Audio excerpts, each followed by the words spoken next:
Hey, I'm excited to be here.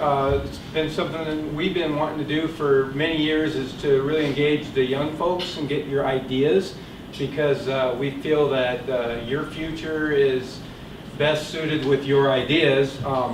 About my organization, the Iowa Renewable Energy Association, our mission is to make renewable energy the primary source of energy in Iowa. And we do that mainly through educating the public about the solutions, about their effectiveness, about the economics, and those types of things. But we also feel it's really important that we engage the young folks to, so they understand all the different things that they can go to school for, like physics, chemistry, all the sciences, engineering, and actually politics and policy is really important as well. And if you get involved with our organization, you have opportunities to learn about how all those different things factor into making our mission a reality. So what I'm here to talk about today is an opportunity for you all to help us tie STEAM into the demonstrations that we have at our Renewable Energy Training Center called the Jordan Solar Center. And it's just right down the street here on Boyson Road. If you go down Boyson Road and Robbins Road, right at that intersection, you look over to the right, you're going to see a bunch of solar panels, and you're going to see like a little garage with a bunch of other like solar collectors on it and everything. That's our headquarters, and that's our Jordan Solar Center. And so what we want to engage you folks on is find creative ways to tie science, technology, engineering, arts, and mathematics into our demonstrations of solar photovoltaics, solar thermal. We have a hydrogen fuel cell. We got grid-tied and off-grid solar photovoltaic systems there. And so what we would like for you all to do is come up with some type of a script that ties in those aspects of what we're trying to demonstrate. That's kind of the long and the short of it. So the most valuable, the MVP, is a demonstration script and potentially new signage on our current demonstrations out there. And then you can also, you also present at we have open houses every month, the first Saturday of every month. If you go out to our website, you can see over here on the upcoming events. These are some of the events that we have coming up. And then another thing is, I'd like to have you now have you be able to come out to our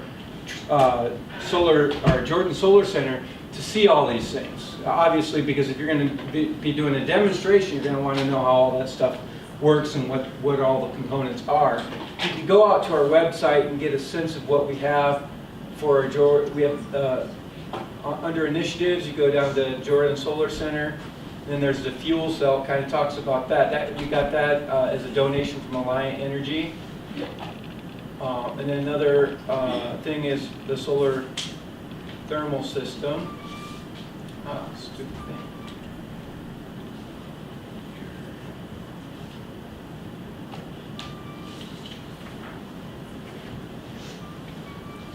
And they're just kind of showing you the components and explaining pieces of it, but none of this talks about the science, technology, engineering, and mathematics.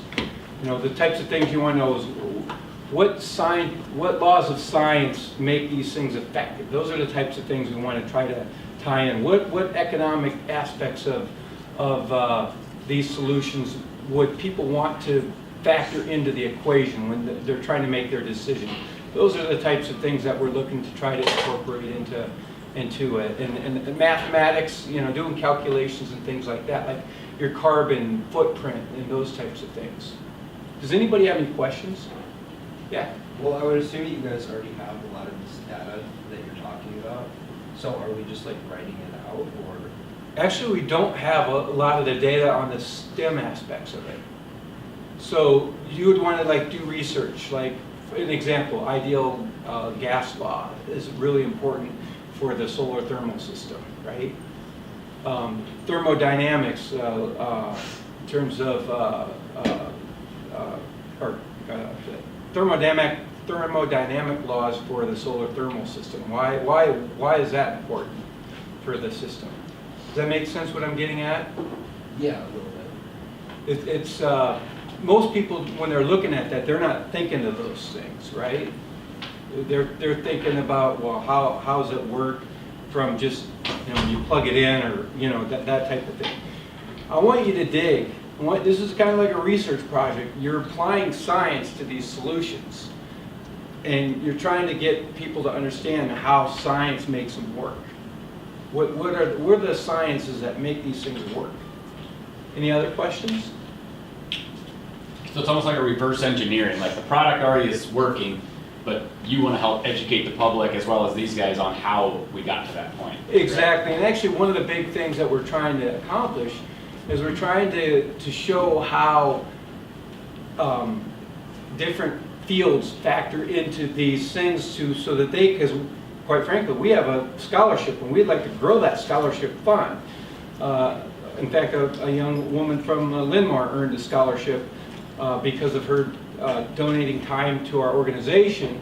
But this is more of a focused type of a thing where it's really trying to bring in the science, technology, engineering, art. There's actually art components into, and actually that's one of the pieces that are missing. So maybe you can come up with an artistic way to make these things more attractive to folks to come and see. If you're somebody that's here for physics and you want to learn about physics in a way other than just hearing it from me, this is the project for you. This will cover a ton of our physics standards and it's in a way that's way more interesting than I will ever give it on a whiteboard. So as far as the art aspect, what are you guys missing? Is it just the